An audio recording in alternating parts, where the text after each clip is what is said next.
Welcome to the Fitness Business Podcast with your host, Justin Tamsett. With over 30 years in the fitness industry, JT is a globally recognized authority with a mission to lower healthcare costs worldwide by getting more people moving and moving more often in quality facilities with qualified professionals. Every episode, JT digs deep with our guests to bring you insights that will help you lead, innovate, and boost your bottom line. So let's dive in. Take it away, JT.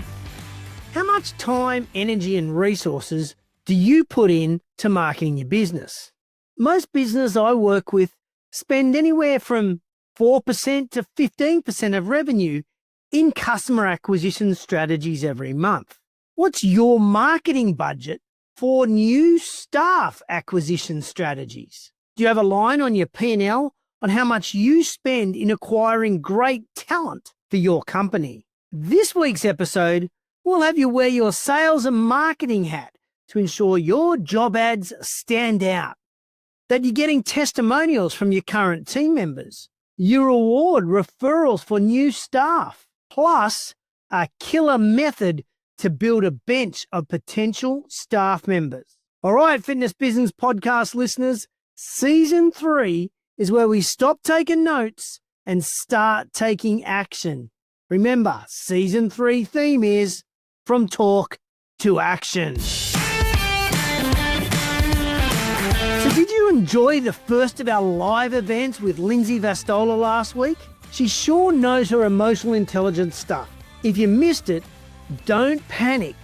You can still listen to it, but you'll need to become an FBP Insider. Now, there's a link in the show notes, and you'll get way more than just the recording of Lindsay's webinar as an insider. In fact, you'd be listening to every podcast 1 week before everyone else, plus no ads. So swing over to fitnessbusinesspodcast.com and click on the button Become a FBP Insider. Speaking of our live events, after the main interview today, I'm going to tell you about the next 2 events. I promise, immediately after chatting with Fletcher, you'll hear about them. Of course, what comes first is our wise words. Our wise words this series, or this season, is from Dr. Patrick Porter. Dr. Porter has been featured in Wall Street Journal, People, Entrepreneur, Inc., and on ABC, NBC, CBS as an expert in brain health wellness.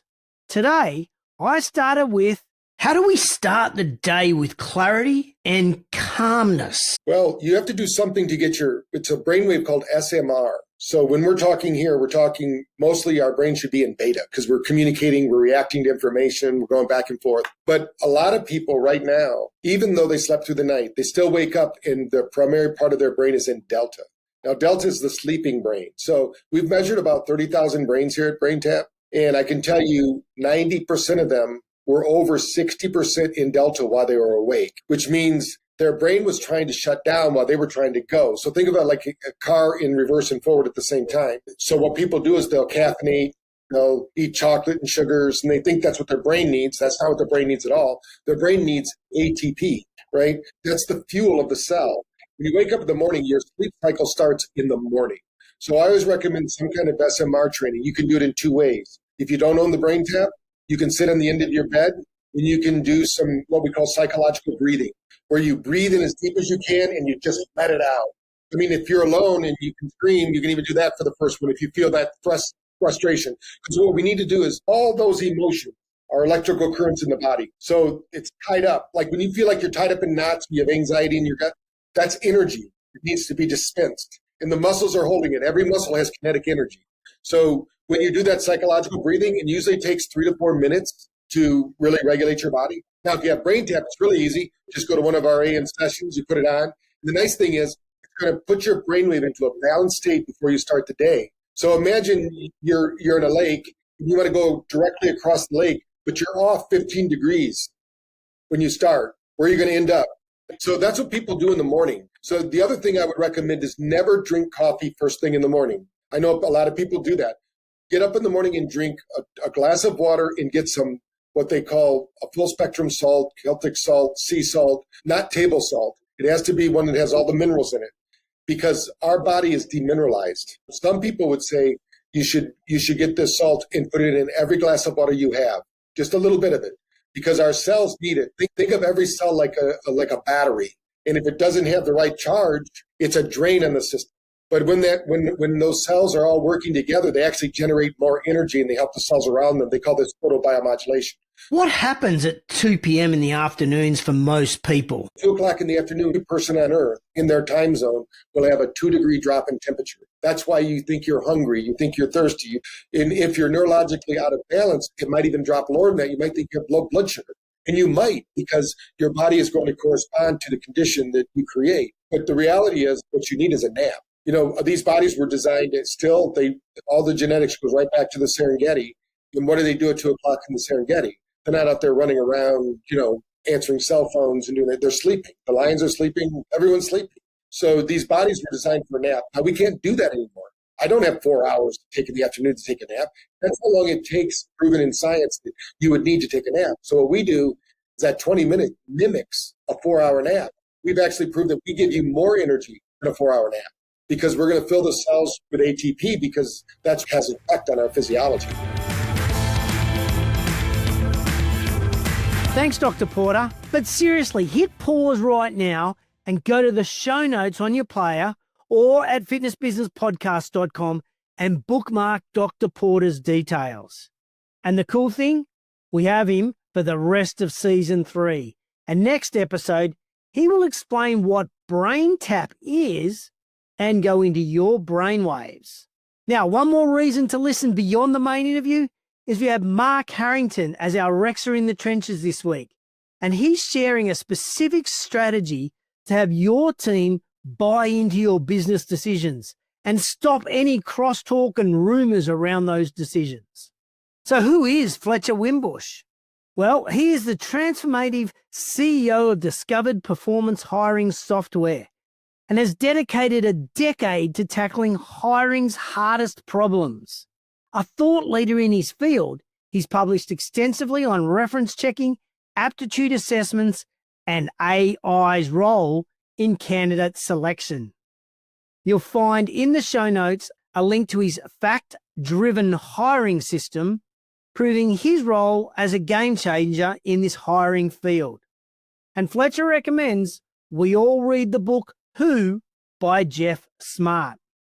So I kick off the interview today with, where should we find these rock star candidates?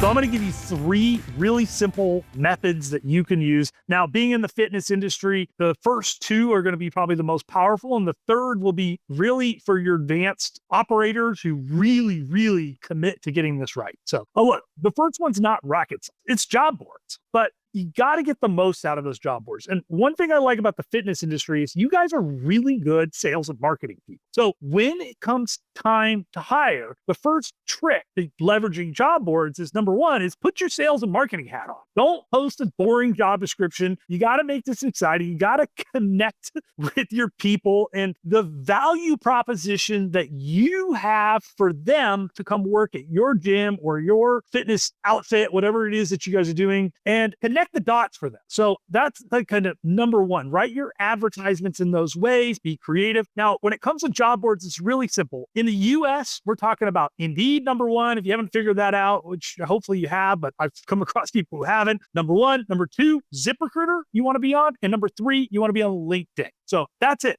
Don't bother with any of the other ones. Just play in those 3 pools and spend your money accordingly. The other mistake I think I see people make is they get cheap. They're like, oh, I can post a free job on Indeed or LinkedIn or ZipRecruiter, and then why am I not getting any good candidates? Well, in your space, you might need to track like 300 people in order to make one good hire. The numbers are somewhere between 1 and 500 candidates that apply inbound. You know what I really love about what you just said, and I think this is where a lot of owners in our industry mess up, is that they don't wear that marketing hat when they're advertising for advertising for staff, and coming up in 2 episodes time, we talk about blue oceans and red oceans, and it's a bloody red ocean looking for staff, but you can make it a blue ocean if you just put a little bit more effort and energy into your job ad. So that's the one I'm really taking away is regardless of whether you're on LinkedIn, Seek, Indeed, or a job board, you just got to spend, I don't know, an extra 10 minutes making your ad pop compared to everybody else. In a really easy way, actually, this is a bonus tip. So pull out your cell phone and interview your best people. Like, hey, why do you like working here? Jim, this career working with us helped improve your quality of life.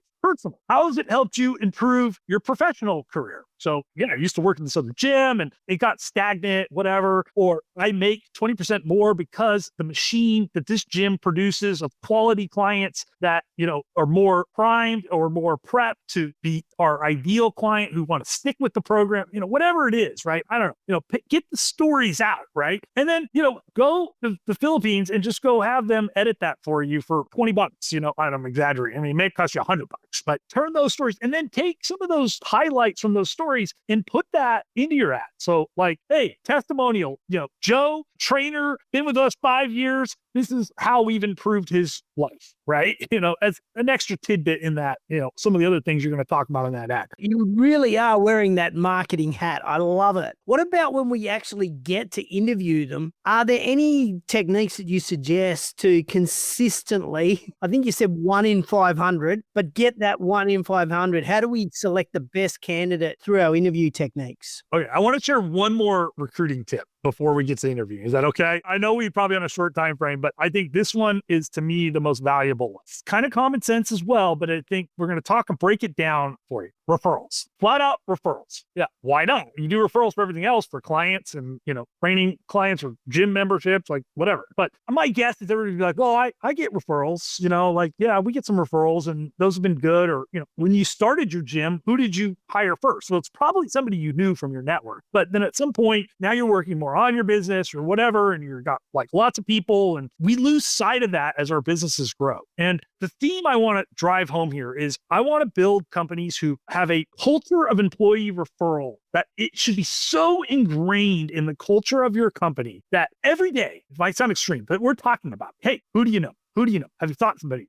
Bring me a lead. Bring me a candidate. Like, have you run into anybody? Like, in the fitness world, it's a small world. Now, the secret to that, aside from like talk about it all the time, it is a timing thing for your people. Like, so just because once a year I go, hey, do you know anybody? And maybe I get a couple of leads out of that. So therefore, I don't think that strategy works. Like, no, you got it all wrong. No, you got to be talking about it all the time. You got to be hyping it up. You got to make it as part of your culture. And then the second thing is you got to make it easy for them to refer. So we talked about creating some recruitment marketing content. Well, repurpose that to give them ammunition to then share with their friends. So write the email for them, write the text message for them, write the social media post for them so that they can click share, click send, click forward, right? People in their space, because we're all busy, right? Like, your people are busy. When they come home from a hard day's worth of work, do they want to sit down and write an email to 10 of their friends? Like, they like you, but man, come on, you're asking a lot. Like, probably half these people probably can't even write. So just tee it up for them. Like, here's an email, Fletcher. Can you just forward this to like 5 people you know? The next key, the building of a culture of employee referrals, is reward the referral, not the outcome. So think about it this way. I send you somebody and you're like, well, not quite what I was looking for, not quite the right fit. And you go like, Fletcher, we're really looking for somebody who's like cares passionately about fitness and like, it's really going to be in this and this and this and this and this. And I'm like, dude, I sent you my buddy,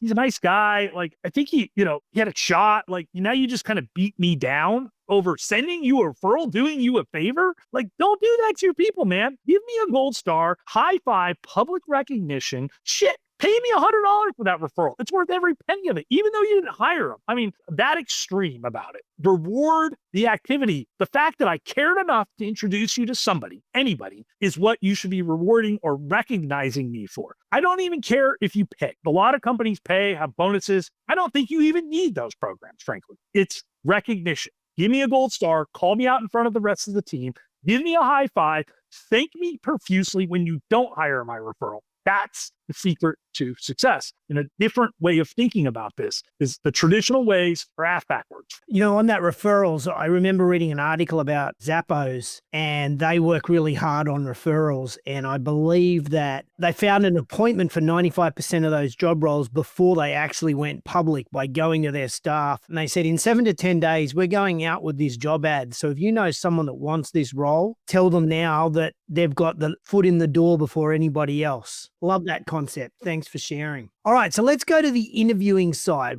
How do we cut through the bullshit and get the right person? I'm going to give you a whole bunch of ideas, but here's the freest, simplest idea that I'm going to give you. And this is actually also becomes a good sourcing idea. So you have a candidate, they look good on paper, you're interested in talking to them, you invite them for a Zoom interview. Now, since COVID, we don't need to do phone interviews anymore. So do it on Zoom. You got to do it over the phone, fine. But we all get access to video conferencing. So you invite the candidate to a Zoom. And this is a mistake, but also a huge opportunity that people make is they use that as like a really fluffy call. Like they don't get a lot done in those first phone interviews, Zoom interviews, whatever you want to call it. Cut to the case, man. Like, let's get to work. Yes, I'm going to introduce myself. You're going to introduce you. I'm going to get to know you. We're going to break a little bit of ice. I'm going to answer some of your questions about the job. I'm going to ask you some softball questions about what you've been up to and what kind of work you've been doing. And I'm going to get the lay of the land, right? We're going to get to kind of get that basic information out of each other and basic feel for each other.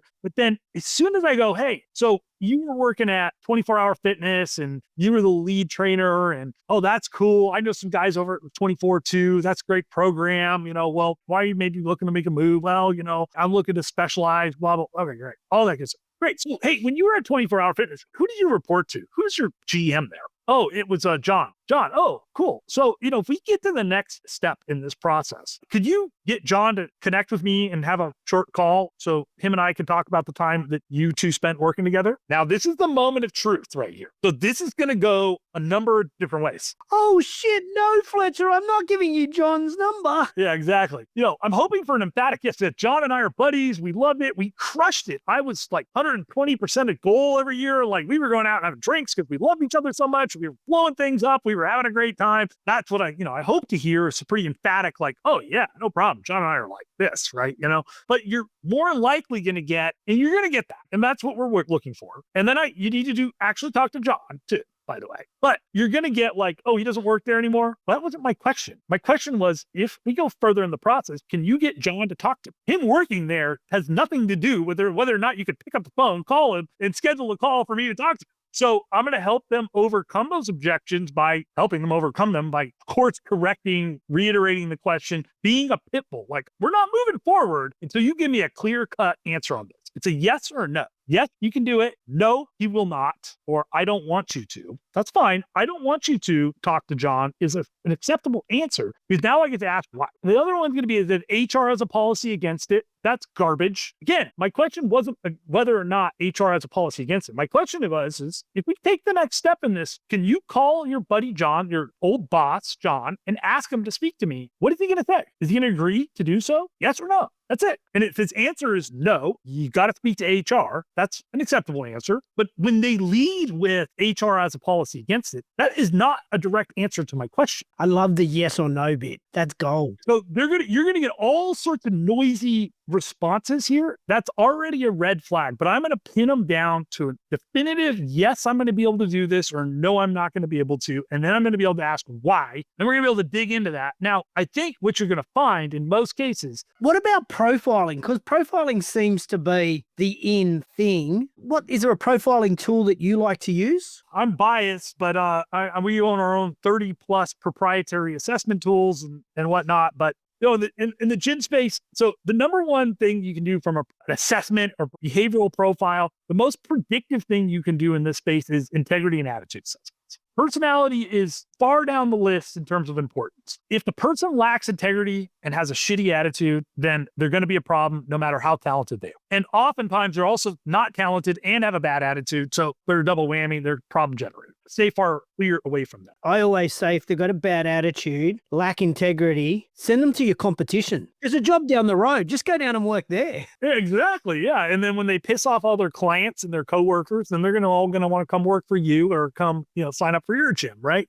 Exactly. Perfect. Right. And then the second thing from an assessment perspective that I typically want to measure, I either want to measure basic or advanced sales skills or hard emotional intelligence skills. Soft measures of EQ are okay, but I want to actually measure their people emotional intelligence ability from an aptitude perspective. So that's communication skills, people skills. Like, do they know how to like move people from an emotional state to a state of action, or from a place of no emotion to action? I mean, in the fitness business, you got to do. I mean, if you want me to lose 50 pounds, like, you better create emotional charge inside of me, right? Like, I'm not going to do this on logic. I'm just not going to show up to the gym because logic tells me to. I got to have an emotional investment in getting fit, and you got to motivate me. So I want to look for those things. And then smart people are always better, period.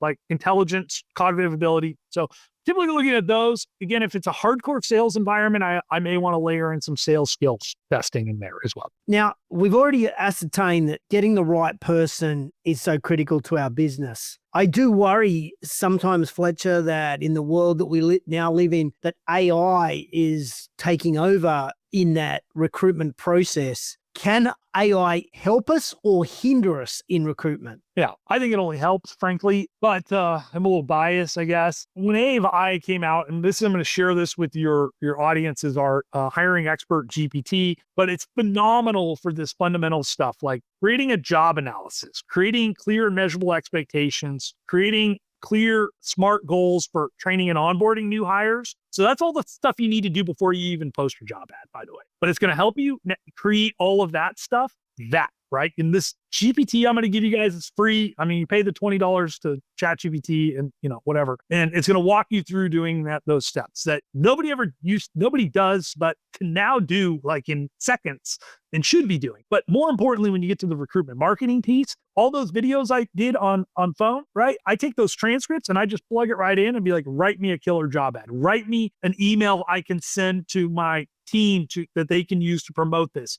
Create shorts of this video that I can use to promote on social media, or create me 20 social media posts, based on that content that I created from real content. And then that just transforms it overnight, like in seconds, into this arsenal content that I need to promote and market my jobs, right? So it's fantastic for creating candidate scorecards, interview questions. Now we're even creating custom assessments, leveraging that. So like, we could take your core values and create an assessment for your gym so that we can assess candidates behaviorally and even skill or knowledge if needed as well. It's better at skill and knowledge, but now we're creating behavioral-based assessments that are specific to your organization, that as assessment guys like me, I was not able to do that in the past. I had to give you a pre-canned assessment that was great, but maybe you would have liked to tweak it a little bit. You would have liked to have a little more of your own flavor to it. Now we can do that stuff using AI in seconds, man, if you do the fundamental steps. So, and then we're like 80% accurate in evaluating resumes. So humans and the AI agree 80% of the time. They agree 91% of the time that the candidate's no good. So that's really good. That means only 9% off on that. I mean, I'll bet my life on it. In the next 5 years, we will be like 98% accurate. So in other words, you give me a job description and a candidate applies, I'm going to give you like 98% chance that this person is worth moving to the next step or not. And I guess, we know that with chat, it's machine learning. So the more we use it for that accuracy is going to increase as well. All right, I got a question for you without notice, just based on our conversation. Can you give the Fitness Business Podcast listeners an exclusive on recruitment? What's something you've never shared in a podcast, on a blog, or in a social media post to help them? So this is one I never get to share this tip with people. You really want to become a rock star at recruiting. So especially, in industry, works really, really well. So I'm recruiting people in industry and I want people in industry. So therefore I'm getting references from people who are in industry. So when I go talk to John, your old boss, he's my guy. That guy's my candidate. He's my next GM. And then maybe I'll throw some softballs in there and be like, hey, JT, who was the best trainer you worked with at 24 Hour Fitness? And you're going to be like, it was Susie. She was a rock star. She was number one. You mind making me an introduction to Susie? And then what I'm going to do is I'm going to call Susie. I'm going to be like, I was just talking to Joe, whoever our guy was in this model. And he said, you are like a badass. Like, you are a rock star. I just wanted to meet you. I'm in awe. I heard you have the best numbers and you're amazing. All your clients love you. Can I take you out for coffee? I'd love to just pick your brain. And so I'm not even pitching her a job. I'm just inviting her out to just in a flatter.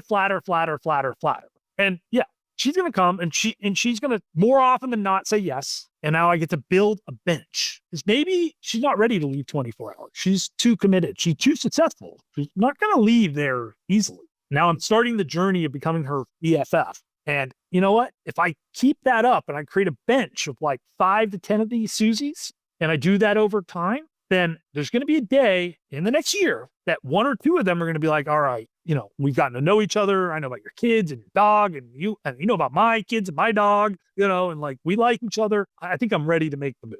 Fletcher, I always like to finish with a call to action challenge for our listeners. So my last question for you is, if you could walk into a gym owner's office right now and write one action on the whiteboard based on what we've talked about, what would that one action be? Every day, ask your people for referrals. Thank you, Fletcher. And what a ripper idea for testimonials from staff and building a culture of referrals from our staff. Let's face it, nobody who works for you would introduce you to someone who's going to be a dud employee. Otherwise, they've got to clean up the messes they leave. So Fletcher's right. Your current team know the culture, know the behaviors. They know the type of person they want on the team. They also only want new team members they can trust. Love it. Thanks, Fletcher, for all your insights. Now, FBP Insiders, we have some amazing resources from Fletcher to give to you. So check out the Patreon page. If you're not an insider, well, he still shared a resource for you in the show notes, and it's free disc assessments. So you got to go to show notes, fitnessbusinesspodcast.com to see them. Good morning, everyone. This is Mark Harrington checking in from Boston, Massachusetts. I'm the president and one of the owners of HealthWorks Group. We've been operating clubs in this area since 1977. You likely know our brand, HealthWorks Fitness, which supports women and non-binary people in a premium fitness brand. In addition, we operate Republic Fitness, Gym It, Fitness Management, and HealthWorks Community Fitness. For all my contact details, please check the episode notes. At HealthWorks Group, we are passionate about helping people be physically and mentally stronger through physical activity and recovery. In order to accomplish this vision, we rely on our amazing team and take many tips from the book Social Advantage by Patrick Lencioni. One of the key lessons that I talked about with my team is about feedback and about committing to decisions.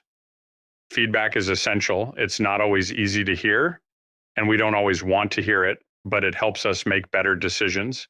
And specifically, when we're looking at our leadership team and how we develop and build better leaders, we really focus on letting leaders take the time to hear the feedback and give their own feedback. And so one of the big times we do this is in meetings. We encourage everyone to participate, everyone to share what they think. This allows them to feel like they were part of the decision and can commit to the decision once it's made. Along with this, we expect that once the decision is made, team is going to support the decision. That doesn't mean that when new information comes up that we can't revisit the decision. But that does mean that after a meeting or after an announcement, we expect the team to be on board and to quash or not start any crosstalk with the team or other managers. And through this process of allowing everyone the opportunity to express their opinions and make sure their voices were heard, it really helps the entire team commit to decisions. So I challenge all of you to dig for feedback. If you're in a meeting, if you're leading a meeting, really find out, is the staff participating? If not, I challenge you all to draw them out. Some of ways to do this is if someone's not talking, you can say, I take silence as you disagree. Is that the case? You can also call out specific people with specific topics based on how they do it. And the other big thing for leaders is maybe stay quieter yourself. Let the team do the talking, as silence could be a great way to encourage people to participate and hear their feedback. I look forward to connecting to all of you. Hopefully, I'll see you in person at the HFA show. If not, feel free to connect to me on LinkedIn or email. I'll also be speaking at the Rex Leadership Institute this summer and look forward to really talking about leadership and ideas on how to make your clubs more successful. If you'd like to contact me, please remember my contact details are in the show notes. Thanks again. Mark did mention my favourite author, Patrick Lencioni. He owns the Table Group. So there's a link in the page notes for his company, and they have so many leadership resources. It's definitely worth a look. Here are 4 Rex Roundtable trusted suppliers you should check out. Reinig Insurance. Ken the Insurance Guy specialises in risk management and insurances for fitness businesses, no matter the size of your business. Powerplate. Whole body vibration for fitness and wellness. Raw Partners, offering data-driven marketing strategies to enhance customer relationships. HR Network, all your HR needs solved at the end of the phone. Referizer, automates marketing and referrals for your business. So it's been another huge episode. In fact, these days, what episodes aren't huge? If you're loving the Fitness Business Podcast, can I ask you either, number 1, leave us a review on your favorite podcast platform, or number 2, call me. Leave a message for us at fitnessbusinesspodcast.com/leave us a voicemail. I love hearing from our listeners, so please review or voice message. Now, our next 2 live events. Number 1 is Matt Spears. His topic is financing for fitness success. And number 2 is Kathleen Ferguson. From turnover to takeover, level up your team to recruit, develop, and retain top talent. She's going to layer on top of what Fletcher's spoken about today. So go to fitnessbusinesspodcast.com/online events to register. Remember, these are free, so get along to them. Now, our next episode will include part 3 of Wise Words from Dr. Patrick Porter, plus a ripping interview with Danielle Krischik. She is the keynote speaker at the Rex Leadership Academy. She will tell us all about using storytelling in your marketing. I can guarantee you it'll be a cracking chat. So before we finish, why don't you join me? What we leave behind is not in stone monuments, but what is woven into the lives of others.